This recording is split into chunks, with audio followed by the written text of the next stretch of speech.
matric থাকিবলৈ নাথাকে এই যে টপাৰ হয় টপ 10 হয় আমি সদায় ৰিজাল্ট দিয়া দিনাখনক ইণ্টাৰভিউ কৰোঁ কোনখন কলেজত কোনখন স্কুলত কেইজন ছাত্ৰই ষ্টেণ্ড কৰিলে সেই বস্তুটো সেই পৰম্পৰাটো 2024ত থাকিব নে নাথাকে এক নম্বৰ কথা পৰীক্ষা থাকিবই কিন্তু এই পৰীক্ষাটো বিদ্যালয় শিক্ষান্ত মানে শিক্ষা শেষ হোৱা শিক্ষান্ত পৰীক্ষা আৰু মানে স্কুলৰ পৰাই হ'ব পৰীক্ষাটো পৰীক্ষাটো কোনে পাতে মই আপোনাক ব্যাখ্যা কৰি দিওঁ এনইপি মতে আমি প্ৰত্যেক ৰাজ্যত এতিয়া বিদ্যালয় শিক্ষাৰ কাৰণে ষ্টেট স্কুল ষ্টেণ্ডাৰ্ড অথৰিটি এটা বনাব লাগিব state school SSSA state school standard authority দুই নম্বৰ কথা হ'ল বিদ্যালয় শিক্ষাৰ ক্ষেত্ৰত কাৰিকুলাম কেনেকুৱা হ'ব পৰীক্ষা কেনেকুৱা হ'ব তাৰ কাৰণে national curriculum framework for school education তাৰ ড্ৰাফ্ট খচৰাখন প্ৰকাশ পাইছে সি চূড়ান্ত হোৱা নাই গতিকে চূড়ান্ত হোৱাৰ পাছত কিন্তু খচৰাখনত যি আহিছে যে দুটাকে পৰীক্ষা হ'ব পৰীক্ষা বৰ্ডে পাতিব বুলি কৈছে আচ্ছা গতিকে পৰীক্ষাটো স্কুলে পাতে নে বৰ্ডে পাতে সেইটো নিৰ্ধাৰিত হ'ব কিন্তু পৰীক্ষা হ'ব আৰু এই পৰীক্ষাটো কিন্তু বিদ্যালয় শিক্ষা হাং কৰা পৰীক্ষা নহয় কাৰণ এতিয়া বিদ্যালয় শিক্ষা শেষ হ'ব ক্লাছ 12ৰ পাছত এতেকে পৰীক্ষা হ'ব হয়তো এতিয়া যি ষ্টেণ্ড কৰে এটা উৎসৱ পাৰ্বণ বা এটা গ্লেমাৰ আৰু ইয়াৰ কাৰণে বাকী বহু সংখ্যক ছাত্ৰ ছাত্ৰী তেওঁলোক বিমৰ্ষ হৈ যায় এইটো হয়তো নাথাকিব এই গ্লৰিফিকেশ্যনটো হয়তো নাথাকিব কিন্তু পৰীক্ষা থাকিব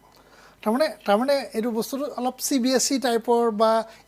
এবাৰো CBSEত আমি দেখিছোঁ যে কোনো ধৰণৰ এটা ৰেংকিং ছিষ্টেমটো ISCত দেখিছোঁ যে ৰেংকিং ছিষ্টেমটো নাইকিয়া কৰি দিছে চ' তাৰমানে তেনেকুৱা যে তথাপিও আমি এটা য়াৰ্ডষ্টিক থাকিব যে মানুহে অলপ মূল্যাংকন কৰিব পাৰিব যে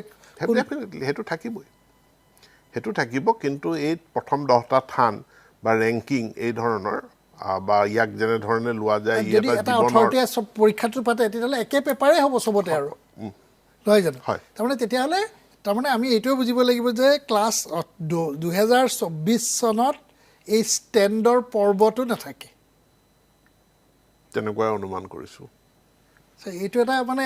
ডাঙৰ আৰু এটা বস্তু স্পষ্ট কৰি দিওঁ যে state school standard authority it will B A regulatory authority board নহয় কিন্তু বোৰ্ড নহয় ষ্টেণ্ডাৰ্ডবিলাক ৰেগুলেট কৰি দিব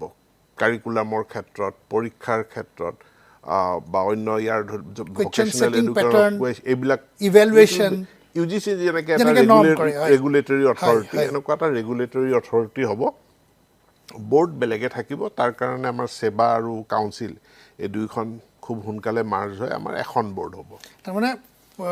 এতিয়া 10ম মানত পঢ়ি থকা ছাত্ৰ ছাত্ৰীয়ে এটা কথা নিশ্চিত যে অহা বছৰ যেতিয়া তেওঁলোকে 10ম মানৰ পৰীক্ষা দিব সেইটো 10ম মানৰ পৰীক্ষা হ'ব কিন্তু তেওঁলোকে এই লাষ্ট বেটছটোৰ নিচিনাকৈ হয়তো সেই স্কুলত সেই চেলিব্ৰেশ্যনটো হয়তো স্থিমিত হ'ব হয়